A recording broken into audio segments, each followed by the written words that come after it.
Shalom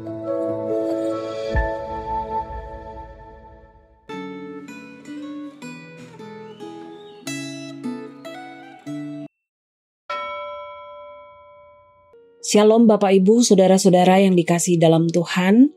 Hari ini kita akan sama-sama merenungkan firman Tuhan dengan tema ke kanan atau ke kiri. Sebelumnya mari kita sama-sama berdoa. Tuhan Yesus yang baik, terima kasih. Kami sungguh bersyukur buat anugerah-Mu yang masih memberikan kami kesempatan untuk mendengarkan firman Tuhan. Tuhan, kami berdoa kiranya Engkau menolong untuk mempersiapkan hati kami supaya kami boleh diisi dengan firman-Mu. Dan biarlah melalui firman ini hidup kami boleh dituntun kepada kebenaran. Berkati waktu ini ya Tuhan, di dalam nama Tuhan Yesus kami berdoa. Amin. Saudara, kita akan membaca dan merenungkan dari Pengkhotbah pasal 10.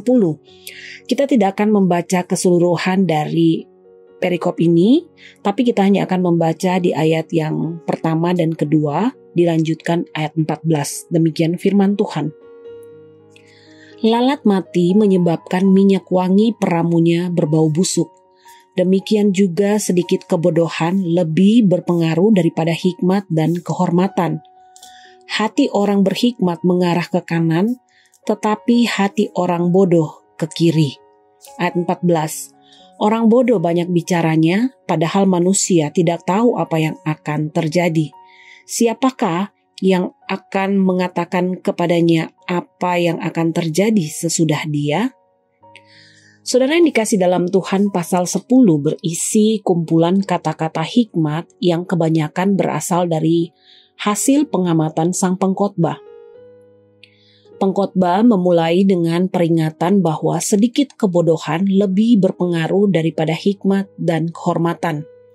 Dalam arti bahwa kebodohan itu lebih cepat menyebar, lebih mudah menodai, dan lebih cepat merusak hal-hal yang baik daripada hikmat yang harus dipelajari agar bisa memberi pengaruh.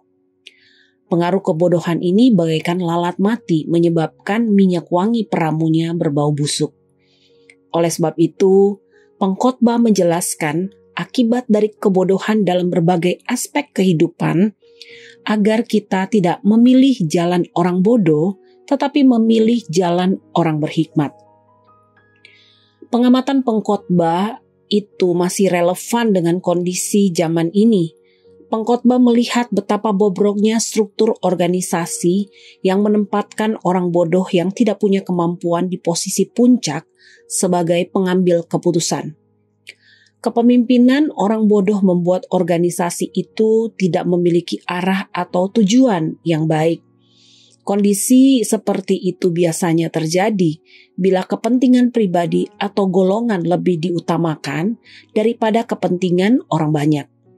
Alhasil, tidak terjadi kemajuan atau perkembangan yang baik.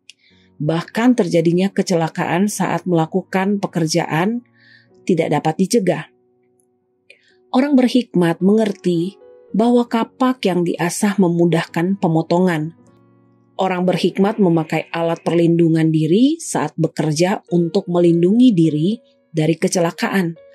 Orang berhikmat melakukan antisipasi untuk menghindari bahaya atau kecelakaan yang mungkin terjadi. Salah satu aspek yang diingatkan oleh pengkhotbah adalah perkataan. Dengan amsal-amsalnya, pengkhotbah menasihati agar kita sangat berhati-hati dalam berkata-kata. Bahkan, jangan banyak berbicara jika tidak perlu. Orang bodoh banyak bicaranya, padahal manusia tidak tahu apa yang akan terjadi. Kita belajar mengatakan hal-hal yang penuh belas kasihan sebagai wujud kepedulian dan perhatian kepada orang lain.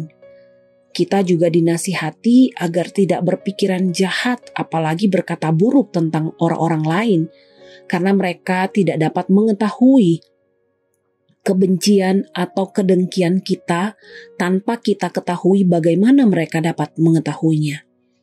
Dengan demikian, pengkhotbah menasihati agar kita tidak malas atau lamban dalam mengerjakan sesuatu, karena berlambat-lambat dapat merugikan diri kita sendiri. Sesudah Anda menerima nasihat dari pengkhotbah tentang jalan orang berhikmat dan jalan orang bodoh, apakah Anda telah bertekad untuk selalu memilih jalan orang berhikmat, walaupun jalan orang bodoh bisa tampak lebih memikat? Mari kita berdoa. Tuhan, terima kasih. Kami sungguh bersyukur karena Tuhan boleh berbicara kepada kami melalui firman-Mu. Tuhan, kami serahkan hidup sepenuhnya ke dalam tangan-Mu, biar Engkau yang terus pimpin, Engkau terus sertai kami, sehingga dimanapun kami berada, kami boleh hidup dengan benar, kami boleh hidup dengan hikmat Tuhan. Di dalam nama Tuhan Yesus kami berdoa. Amin.